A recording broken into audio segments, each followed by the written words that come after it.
आज की खबर न्यूज़ चैनल को मैं बहुत बहुत शुभकामनाएं देता हूं कि नेशनल लेवल पर लॉन्च होने जा रहा है।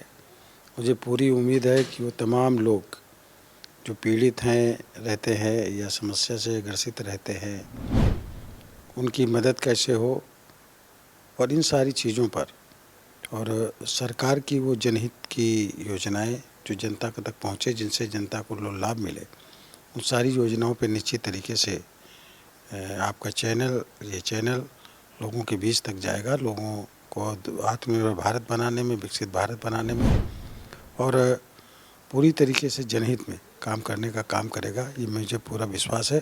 फिर से बहुत बहुत शुभकामनाएं देता हूँ। केंद्रीय मंत्री कौशल किशोर जी इस वक्त हमारे साथ मौजूद हैं, इनसे बात करते हैं। सर, देश का बजट आया है, तमाम तरह की विपक्ष बातें कर रहा है, लेकिन आपके देखने में ये बजट कैसा है? देखिए, ये बजट सभी के हित के लिए है। वो चाहे गरीब हो, चाहे मध्यम वर्ग के लोग हों, चाहे थोड़ा सा अपर क्लास के लोग हों, सभी को, किसानों को, मज़दूरों को, महिलाओं को, बुजुर्गों, नौजवानों को, छात्रों को ध्यान में रख करके ये बजट बनाया गया है। चूँकि आदरणीय प्रधानमंत्री नरेंद्र मोदी जी 2047 तक हिंदुस्तान को एक विकसित भारत देश बनाना चाहते हैं और आत्मनिर्भर भारत बनाना चाहते हैं। इसलिए सभी लोगों को एक साथ लेकर उनको मजबूत करना और रोज़गार के मामले में मजबूत करना, कुटीर उद्योग के मामले में कि छोटे छोटे कुटीर उद्योग हों, लोगों को सुविधाएं मिलें, सारी चीज़ें मिलें और हिंदुस्तान एक मजबूत राष्ट्र बने, विकसित राष्ट्र बने। और मोदी जी के नेतृत्व में लगातार भारत की स्थिति मजबूत होती चली जा रही है और आज दुनिया में भारत का एक बड़ा महत्व मोदी जी के नेतृत्व में बढ़ रहा है। इसलिए बजट जो है सभी लोगों के लिए है और सभी के फायदे के लिए है, इसलिए सभी लोग इसकी बड़ाई कर रहे हैं और अच्छाई की चर्चा कर रहे हैं। सर, बीते दिनों देखा जाए तो मुस्लिम पर्सनल लॉ बोर्ड की बैठक हुई है और बैठक में कई प्रस्ताव पास किए गए हैं और उसमें बताया गया है कि जो मोदी सरकार की और जो योगी सरकार की विकास की नीतियां हैं, साथ ही जो योगी सरकार ने जो बुलडोजर की कार्रवाई की है अपराधियों के खिलाफ, इसकी निंदा की गई है। और यूनिफॉर्म सिविल कोड को लेकर के पर्सनल लॉ बोर्ड का कहना है कि ये धर्म के ऊपर नहीं थोपना चाहिए, कहीं ना कहीं धर्म आहत होता है, वर्शिप एक्ट भी प्रभावित होता है। देखिए, अपराधियों के खिलाफ अपराध करना जुर्म है। अपराधियों के खिलाफ अगर बुलडोजर की कार्रवाई हो रही है, वो कार्रवाई वो हो रही कि जो अवैध तरीके से संपत्ति अर्जित की गई है उसको खाली कराया जा रहा है और अवैध संपत्ति अर्जित करना कानूनन अपराध है। इसलिए जो उन्होंने इसकी बुराई की है वो गलत कर रहे हैं। योगी जी जो कर रहे हैं वो ठीक कर रहे हैं। दूसरा, अगर वो कॉमन सिविल कोड के बारे में बात करते हैं तो पूरे देश के सभी लोगों पर लागू होगा, वो कोई धर्म विशेष के ऊपर तो लागू नहीं होगा। कोई भी कानून जो है, भारत का संविधान है, वो सब पर लागू है। धर्म एक अलग चीज़ है, भारत का संविधान एक अलग चीज़ है। और इसलिए जब वो कॉमन सिविल कोड बनेगा या लागू होगा तो वो केवल एक धर्म पे या किसी उस पे नहीं लागू होगा, ना इस पे आस्था पे कोई चोट होने वाली है। उन सभी लोगों को जो वास्तव में देश के हित में हैं, जनहित में हैं, ऐसी चीज़ें अगर लागू की जाएंगी तो उसमें तो खुश होना चाहिए। मैं समझ रहा हूँ वो इसकी बुराई जो है वो गलत तरीके से कर रहे हैं।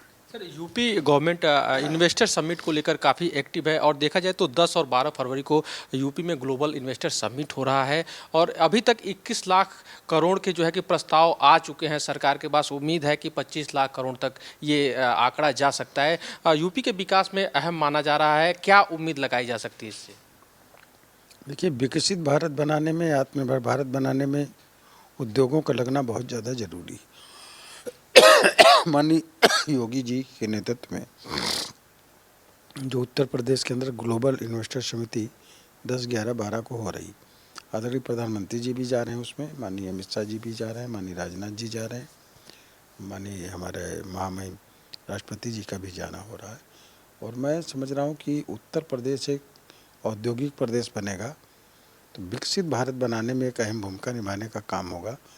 योगी जी के नेतृत्व में ये इन्वेस्टर समिति बहुत ही आगे यहाँ पर लोग धन निवेश करेंगे और निश्चित तरीके से 25 लाख करोड़ तक के लोग निश्चित तरीके से निवेश करेंगे। एक आखिरी सवाल, आपका एक अभियान है नशा मुक्त भारत अभियान बनाना, तो ये जो नशा मुक्त भारत का अभियान है, अभियान कौशल का, इसको लेकर क्या कुछ कवायदे चल रही हैं, देश में क्या कुछ किए जा रहे हैं कि लोगों को नशा मुक्त किया जाए?